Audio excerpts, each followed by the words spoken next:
Hey guys, Ningen here bringing you another Dragon Ball Z Dokkan battle video. So today we are going to jump straight into a run on the World Tournament and talk about the team that I am using. The team that I think is probably one of the best teams to run on Global at the moment if you can.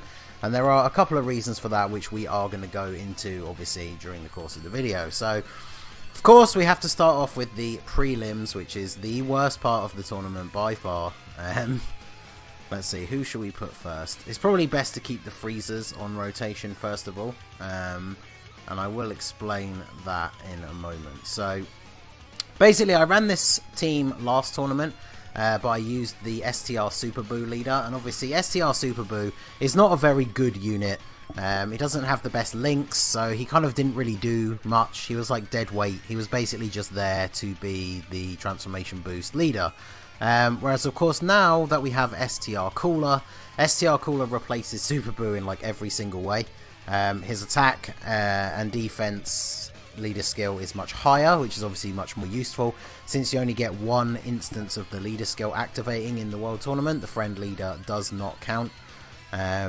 So of course his leader skill being slightly higher means we're able to deal more damage overall, which of course we want. There's nothing more annoying than being in like the final 1x30 and the enemy surviving your AoE super, especially if you did not take a precaution and use an item or something like that. So why transformation boost over something like Pure Saiyans with LR Broly? So LR Broly on a rotation with people like Turles, STR Rose, like I used to run movie bosses with a Turles lead and then LR Broly, and then basically the whole team was just people to give Broly key, like Rose. I think I even bought physical Goku Black at one point. And then of course the physical Broly is good because he himself is an AoE unit, but he doesn't link super well with the STR Broly. So let us do this here. So one of the other reasons that Cooler is so good is Cooler, when you have more than one enemy, he gives a 50% boost to Terrorizing Conqueror allies, which is both the freezers, which is why they're here. So if we have a look here, this freezer's defense 74,000 and this freezer 56, not bad, but the attack is what we want to see. So because we're in the preliminary, we're not really in danger of getting super attacked, but I am going to use a King Yema just in case. Obviously normally you would just speed through this as quickly as possible. I'm just kind of talking through some of the decisions here, but that's one of the reasons why I think the team is so good. I mean, obviously we have Jacko and Chaozu. I feel like they're kind of not, I don't want to say necessary, but I feel like if you don't bring them, you're just asking to waste items, because it doesn't matter how many powerful AoE units you bring. If you get into a fight and the enemy's attacking you once or twice in the first slot, well, I'm sure we've all been there, especially if it's the semi or the final. That attack in the first slot could be a super attack. So that means you've got to use a Ghost Usher, or maybe just use a Barber, and then like in conjunction with a King Yema, because obviously times 30, they do hit you pretty hard. So you want to try and mitigate taking as much damage as possible, right? But as long as you bring Jacko and Chaozu, as long as you get them on the rotation, it's a free Ghost Usher basically.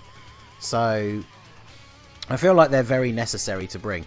And one of the reasons why that Pure Saiyans team build I felt like wasn't as good is very often I would get into a fight and have the rotation be something like the Turles, the STR Rose, and then either Jacko or Chaozu. Or some combination of like Jacko and Chaozu and then Rose or Turles. And obviously that rotation just can't do anything. Whereas if you look at this rotation, like we have an AoE, we have a stunner. Unfortunately, because it's Broly, he's not getting any buffs from Cooler. Cooler does only give the buff to Terrorizing Conquerors when there's more than one enemy. If there's one enemy, he gives a buff to Transformation Boost. So that can be kind of useful, I guess, if like one of the enemies does survive your AoE and you're left to go into the next round with only one enemy. But it works really, really well for both the freezer units, because they are very good AoE units in general. And that buff from Cooler is super, super useful. Plus, because of the good old LR Broly being the beast that he has been on the World Tournament for the last, what, like 2 years, 3 years, whatever it's been, a lot of people run AGL units just because especially in times 30, it's a lot more difficult for Broly to kill all the team with one super if you are running a bunch of AGL units. In fact, even on times 30 in the final, where the enemies are the hardest, if they have AGL LRs, they can actually survive both of STR LR Broly's super attacks. So of course we counteract that by the fact that we have the AGL Frieza AoE, then we have 2 physical unit AoEs as well with the Cell and the other Frieza, plus of course the Broly friend.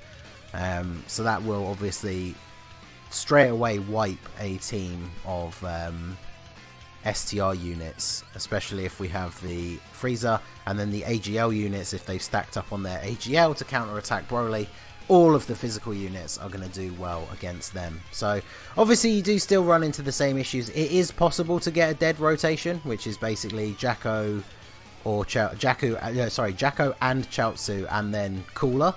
But like any other rotation, you're all good. Like if you get Jacko and Chaozu and then one of the AoEs, you're fine. And then really the only time you need to use an item is when you don't have Jacko or Chaozu, depending on the enemy placements. Like if you have one of the Freezers and Cooler and you're not getting attacked in the first slot, then that Freezer will probably just wipe everybody because of the buff from Cooler. So it's one of the big reasons why I changed from... I used to be a big proponent of the mono STR, like nuking team, with Piccolo as the leader. I know my head Discord mod, Mystic Shadow, I've mentioned him plenty of times before. He always finishes in like the top 50, so he knows what he's doing. He made that team. And it's really good, but it can be very item heavy. Now obviously if you play all the time like we do, it's not much of an issue to constantly pick up AGL and STR Poir items every time you see them in the barbershop, because you will go through hundreds of them when you run that team. And it does become kind of second nature. You can just go straight into the item menu, use the orb changer, straight back to the board and collect all the orbs. But if you're trying to grind for as high as possible, one of the key things is completing runs as quickly as possible. So essentially those few seconds that you spend in the item menu is going to pay off, like when you think about how that adds up over the course of the weekend. Now obviously that's for like proper sweaty, like if you really want to grind to get as high as you can, like you have to maximize every second essentially. But this is good, like basically if you want to grind for like the top 1000, one of the things that's very highly recommended is under 10-minute runs. And considering we're at the final and the timer on the video is just about to get up to 8 minutes, this is a very good run. We haven't had any problems. We've used what, like 1, maybe 2 items so far for the entire cycle. So there you go. This is one of the rotations like I was talking about. So we can go ahead and put LR Cell in the first spot here. Now, just because it is the final, I will go ahead and use an item. I will just use a Princess Snake. I could use a Barber and a Yema, but I've been stocking up on Ghost Ushers because I really haven't had to use them at all. So now we can go ahead here. And the best thing is having this combo of the physical and AGL. It means there is a possibility here that Cell won't kill some of the STR units. Maybe he won't kill LR Majin Vegeta just because he has a lot of HP. Although he did crit on him, which is good. Actually, does this guy even have any STR units? It doesn't look like he does, no. So there you go. That is their whole run done in just under 9 minutes. So now if you have the time to just sit and grind non-stop, if you can keep hitting like just under 9-minute runs every single time, you can go up very, very quickly. As you can see from my overall ranking, I haven't really been playing it a huge amount, but there you go. So one thing that I can mention for sure that I did discuss with a friend as well is the fact that you can bring your own physical Broly in place of LR Cell if you don't have LR Cell, or maybe if you only have LR Cell at 55%, because the ability for him to get crits is really important. The only reason I chose LR Cell over physical Broly is I do have 2 dupes in mind, so he has full crit and some additional. And then, of course, he is an LR. So the way the World Tournament works, the higher your team cost, you do actually get more points per run. So because Cell is an LR, he has a higher team cost than the physical Broly. So basically, it just makes my overall team cost slightly higher, which means I will get slightly more points. And the difference is really quite negligible, like with the amount of damage that they do between them. So I do think that Cell is the better option like I said, maybe unless you only have him at 55%. So there you go. Cooler definitely helps out. The team definitely still can be run with STR Super Buu as the leader. It's just obviously not quite as good.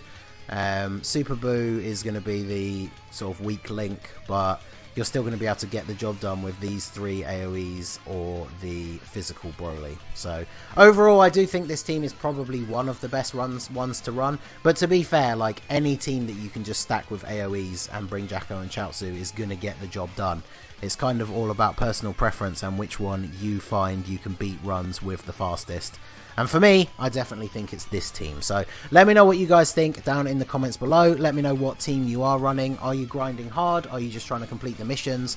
Let me know all your World Tournament dreams and goals in the comments section down below. And if you are new to the channel, do consider hitting that subscribe button. Click the bell so you know whenever I post new stuff. We've almost finished all of the Super Battle Road no item runs now. So it's going well. The World Tournament's going to be a bit of a boring grind, but then we've got Saiyan Day coming up. So I am dropping a video very soon about what I think we're going to see for that. So stay tuned for that as well. So that is going to be it for the video, guys. This has been the Master Ningen. Smash that like button, subscribe to the channel if you are new. You can follow me on Twitch or join my Discord. The link is in the description below. And I will see you all again soon. Have a good one.